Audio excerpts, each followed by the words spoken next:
Brought to you by TechnoSpark 20 series smartphones. I'm superhuman.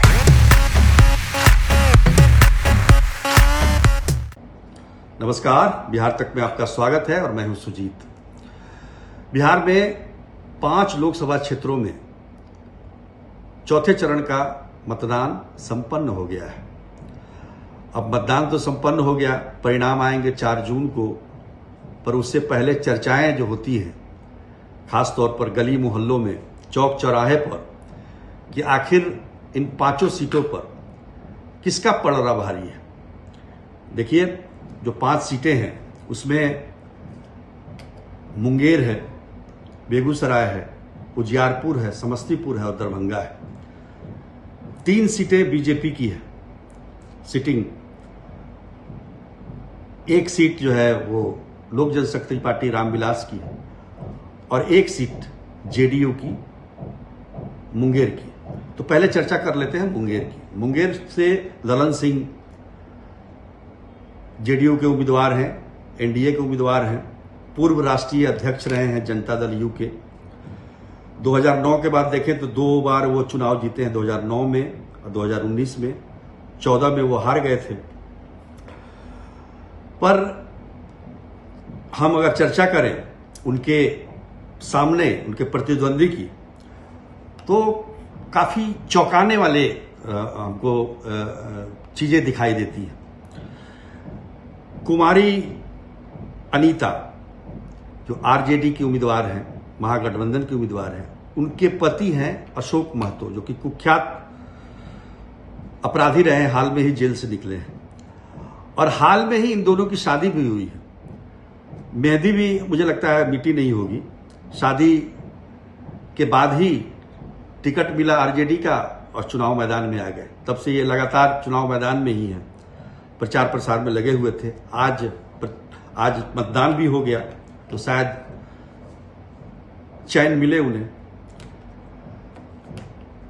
आगे की चर्चा करने से पहले यह जान लेना जरूरी है कि मुंगेर में जातीय गुलबंदी कितनी तगड़ी है। देखिए, हर बार चुनाव होते हैं और हर बार परिणाम आपको सबको पता ही है, लेकिन इस बार जो चुनाव हुए हैं उसमें जातीय गुलबंदी जबरदस्त तरीके से दिखाई दे रही है, खासतौर पर मुंगेर में। मुंगेर में पहली बार इतनी तगड़ी जातीय गुलबंदी हुई। इसकी वजह है कि ललन सिंह भूमियार जाति से हैं, कुमारी अनीता जो कि उम्मीदवार हैं वो धानुक जाति से हैं, और अशोक महतो जिन्होंने शादी की कुमारी अनीता से, वो कुर्मी जाति से हैं। तो धानुक और कुर्मी दोनों जेडीयू का कोर वोट बैंक रहा है, लेकिन इसमें सेंध लगी है इस बार। एक फायदा जरूर हुआ है अशोक महतो के इस चुनावी प्रक्रिया में आने से, कि जो भूमिहार ललन सिंह से नाराज चल रहे थे उनकी नाराजगी खत्म हो गई। वो एक मुश्त होकर उन्होंने ललन सिंह को सपोर्ट किया है। पर जो अति पिछड़ी जातियां हैं धानुक, उसमें सेंध लगी है। सेंध केवल कुमारी अनीता ने नहीं लगाई, धानुक जाति की है अनीता। एक प्रियांशु प्रियदर्शी हैं उम्मीदवार, वो भी धानुक जाति से है, उन्होंने भी वोट काटा है। मुझे लगता है करीब 50% वोट इन दोनों ने काटा होगा। 50% वोट जेडीयू को मिला है। आमतौर पर ऐसा होता नहीं रहा है। पहले धानुक का एक मुश्त वोट जेडीयू को जाता था।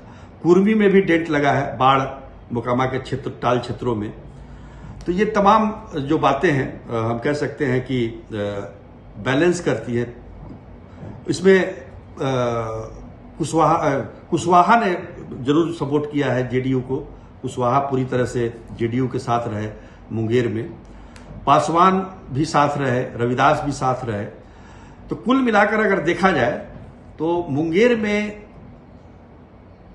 तमाम जातीय गोलबंदी के बावजूद, क्योंकि भूमिहारों की संख्या काफी ज्यादा है, मुझे लगता है कि ललन सिंह को एज है मुंगेर में। अब बात करते हैं बेगूसराय की। बेगूसराय में गिरिराज सिंह, फायर ब्रांड नेता जो हैं बीजेपी के और केंद्र में ग्रामीण विकास मंत्री भी हैं, वो चुनाव लड़ रहे हैं। काफी महत्वपूर्ण चुनाव है उनके लिए ये। और उनका मुकाबला है अवधेश राय से, जो कि सीपीआई से खड़े हैं। पिछली बार कन्हैया कुमार से था।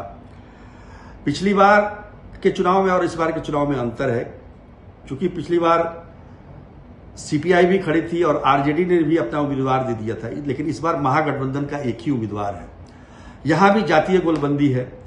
मुंगेर की तरह यहां भी बैकवर्ड फॉरवर्ड करने की कोशिश की गई है, लेकिन तमाम जो परिस्थितियां हैं उसको देखते हुए ऐसा लगता है कि उसमें एक परिस्थिति और बता दें कि जीविका दीदी का बड़ा रोल है बेगूसराय में। ग्रामीण विकास मंत्री बनने का फायदा गिरिराज सिंह को कहीं ना कहीं जीविका दीदी के रूप में, जो 3 लाख सदस्य हैं बेगूसराय में, वो उनके काम आ सकती हैं।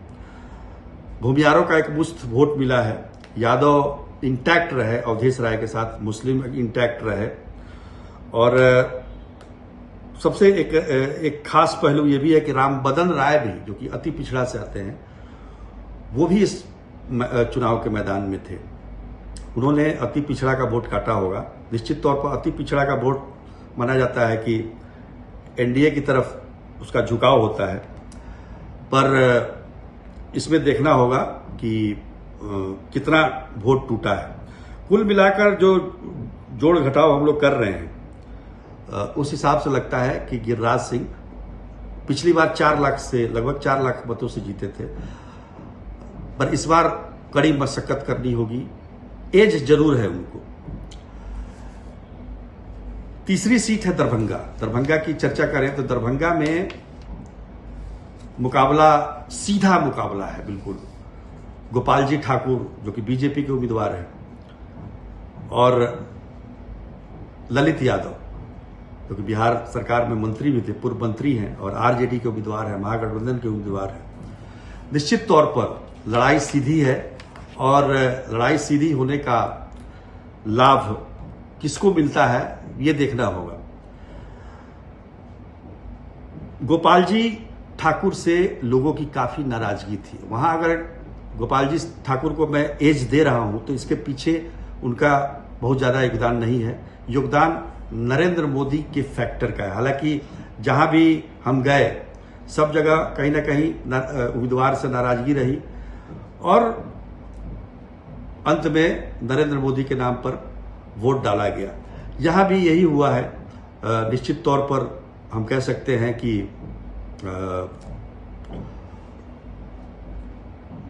दरभंगा में, हालांकि ये बीजेपी का मतलब गढ़ रहा है ये हमेशा से, और इस बार चूंकि एक उम्मीदवार के खिलाफ मतलब महागठबंधन ने एक ही उम्मीदवार खड़ा किया है, सीधी लड़ाई है, कैंडिडेट से नाराजगी है, इसके बावजूद मैं अगर दे रहा हूं गोपाल जी ठाकुर को एज, तो इसके पीछे बहुत बड़ी वजह 5 किलो अनाज का जो मामला है। और मुझे लगता है कि कल जो नरेंद्र मोदी ने पटना में रोड शो किया, उसका भी बहुत बड़ा फर्क आज के चुनाव पर पड़ा है। अब 2 क्षेत्र बच रहे हैं, समस्तीपुर और उजियारपुर। दोनों एक दूसरे से सटे हुए हैं। उजियारपुर की चर्चा करें तो उजियारपुर में जो स्थिति है उसके अनुसार केंद्रीय गृह राज्य मंत्री नित्यानंद राय और आलोक मेहता आरजेडी के उम्मीदवार हैं, उनसे मुकाबला है। पिछली बार उपेंद्र कुशवाहा से मुकाबला था नित्यानंद राय का, लेकिन इस बार आलोक मेहता से है, कुशवाहा जाति से है। यहां पर यादव जो हैं, अधिकतर जो यादव हैं वो नित्यानंद राय के साथ रहते हैं, क्योंकि वो यादव जाति से हैं, और आलोक मेहता कुशवाहा जाति से हैं। कुशवाहा जाति का कितना वोट वो तोड़ पाते हैं, इस पर बहुत कुछ निर्भर कर रहा है। वैसे अगर वोटिंग पैटर्न देखा जाए तो उजियारपुर में ये कहा जा रहा है कि लड़ाई बड़ी तगड़ी है इस बार की, क्योंकि जातीय गोलबंदी जबरदस्त तरीके से मतलब जातीय मोर्चाबंदी है एक तरीके से। तो कुल मिलाकर जो स्थिति है संघर्षपूर्ण लड़ाई है, लेकिन एज जो है वो नित्यानंद राय को ही जाता है। और सबसे आखिर में समस्तीपुर की लड़ाई जो है वो काफी महत्वपूर्ण लड़ाई है। समस्तीपुर में जो है महत्वपूर्ण लड़ाई इसलिए है, महत्वपूर्ण भी है और दिलचस्प भी है। वहां नीतीश कुमार के कैबिनेट के 2 मंत्री के बेटे और बेटा और बेटी आमने सामने है।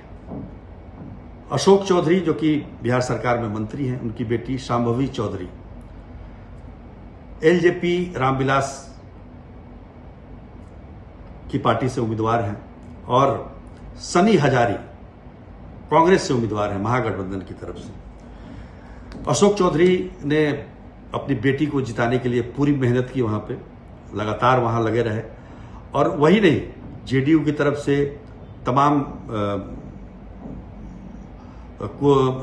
ताकत लगाई गई वहां जीतने के लिए। और एलजेपी का तो अपना जो एलजेपी रामविलास का तो वो सीट रहा ही है। निश्चित तौर पर इसका लाभ मिलता हुआ दिखाई दे रहा है शांभवी, चूंकि महिला भी हैं, पढ़ी लिखी हैं और उनका जो लोगों से बात करने का तरीका, ये काफी लोगों को पसंद आया। तो मुझे लगता है कि वो वोटरों को लुभाने में कामयाब रही है। दूसरी तरफ सनी हजारी हैं, माहेश्वर हजारी जो कैबिनेट मंत्री हैं नीतीश सरकार में, उनके बेटे हैं, लेकिन माहेश्वर हजारी खुलकर सामने नहीं आए चुनाव प्रचार के लिए। कांग्रेस हमेशा से वहां लड़ती रही है और हमेशा से वहां हारती भी रही है। जेडीयू के कुछ कार्यकर्ता जरूर माहेश्वर हजारी के साथ थे, ऐसा देखने को मिला, पर जिस प्रकार की तैयारी अशोक चौधरी या फिर उनके कुनबे की तरफ से थी, या फिर हम कह लें कि एलजेपी का जो अपना एक वहां पर आधार है, उसको देखते हुए लगता है कि शांभवी चौधरी को वहां एज है। तो आज के लिए जो 5 सीटों की हमने विवेचना की है, ये अंतिम परिणाम नहीं है, ये एक अनुमान है। हो सकता है मैं गलत भी हो सकता हूं, लेकिन वोटों में जो हम कह रहे हैं कि चुनावों में जो चीजें सामने स्पष्ट रूप से निखर कर आ रही हैं, महिलाओं का काफी जोर है बीजेपी के प्रति, और उसके पीछे कहीं ना कहीं वो 5 किलो अनाज की जो योजना है वो काफी फायदा पहुंचा रही है बीजेपी को। तो आज के लिए इतना ही, तब तक के लिए नमस्कार।